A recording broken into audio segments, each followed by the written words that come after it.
এই ভিডিঅ'টো মাঘৰ বিহুৰ দিনাৰ আমি ৰাতিপুৱাই শুই উঠি গা পা ধুই মেজি কাষলৈ আহিলোঁ আৰু আমি আহি পাওঁ মানে মেজি জ্বলালেই আহিয়ে মেজি শেষ ল'লোঁ। তাৰপাছতে এয়া আমি সকলোৱে ঘৰে ঘৰে পিঠা পনা লৈ আহিছিলোঁ, যাৰ ঘৰত যি যি বনোৱা হৈছিলে, আৰু একেলগে ৰাতিপুৱা চাহকাপ খাইছোঁ। আৰু দেখিছে নহয় ৰাতিপুৱা পৰিৱেশটো কিমান ধুনীয়া হৈ আছে, আৰু জুই শেষ লৈ লৈ ৰাতিপুৱা লাল চাহকাপ খাইছোঁ, লগতে আমি মেজি সেৱাও কৰিলোঁ। আৰু আমাৰ আজিও খানা হ'ব, মানে কালিতো আমি খানা খালোঁৱেই আৰু আজিও খাম একেলগে এসাঁজ। আৰু এইফালে মেজি শেষ লৈছোঁ, বছৰটোত মেজি শেষ ল'ব লাগে, আমাৰ পৰম্পৰাবিলাক আমি জীয়াই ৰাখিব লাগিব নহয়নে। আৰু মাঘ বিহু বুলি ক'লে মেজি যদি শেষ নলওঁ কেনেকৈ হ'ব। আৰু আনফালে মই লাল চাহকাপ খাইছোঁ, বৰ সোৱাদ লাগে দেই। এনেদৰে একেলগে গোটেই মানুহখিনি লগ হৈ যদি লাল চাহকাপ খাওঁ ৰাতিপুৱাৰ, বহুত ভাল লাগে। আমাৰ পৰিয়ালটোৰ প্ৰত্যেকজনী বোৱাৰীয়ে ওলাই আহিছে, আৰু মাহঁত বৰমাহঁত সকলোৱে আছে, আৰু সকলোৱে মিলিজুলি এই ৰাতিপুৱা লাল চাহকাপ খাইছোঁ। আৰু তাৰপাছতে আমাৰ এয়া আকৌ খানাৰ যোগাৰ হৈ গ'ল। এয়া দাদাই কুকুৰা মাংস কাটিছে, আৰু এইফালে আমাৰ নবৌয়ে মানে নাচ বাগ শেষ হোৱাই নাই, নবৌয়ে নাচিয়ে আছে। আৰু এইফালে আমাৰ ভাত দাইল এইবোৰ বনাই আছে, আৰু এইগৰাকীয়ে মানে শুই শুইয়ে নাচি আছে। আৰু এনেদৰে ফূৰ্তি কৰি সকলোৱে লগে ভাগে আকৌ বিহু দিনাও এসাঁজ খাম বুলি এনেদৰে যা যোগাৰ কৰি আছোঁ। মই আকৌ গাহৰি মাংস বইল কৰি আছোঁ, এইখিনি এতিয়া মই চুঙাত দিম। আপোনালোকে বাৰু চুঙাত দিয়া গাহৰি মাংস খাই ভাল পায়নে? এইখিনি প্ৰথমতে মই বইল কৰি লৈছোঁ। আনফালে নবৌয়ে আকৌ মাছ ফ্ৰাই কৰি আছে।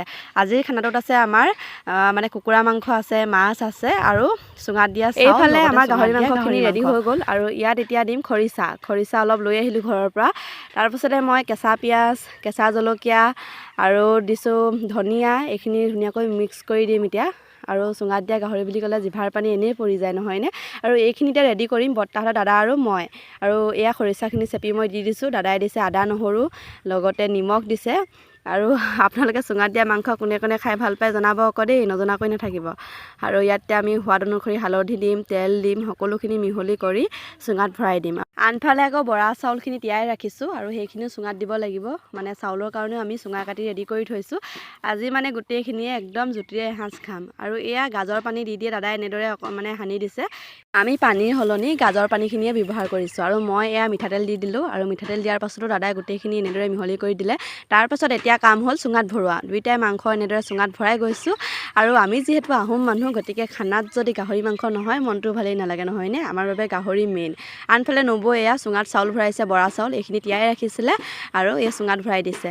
আপোনালোকে চুঙাত দিয়া চাউল খাই কেনেকুৱা পায় বাৰু? এইফালে আমাৰ খাবলৈ ৰেডি হৈ গ'ল। আৰু আজিৰ খানাটোত আছিলে আমাৰ, কৈছিলোঁ মই আপোনালোকক, মাছ, কুকুৰা মাংস, লগতে আছে চালাড, আৰু এইবাৰ এয়া চুঙাত দিয়া গাহৰি, চুঙাত দিয়া চাউল, আৰু সকলোৱে মিলি লগে ভাগে এসাঁজ খালোঁ। বহুত বেছি ভাল লাগিলে।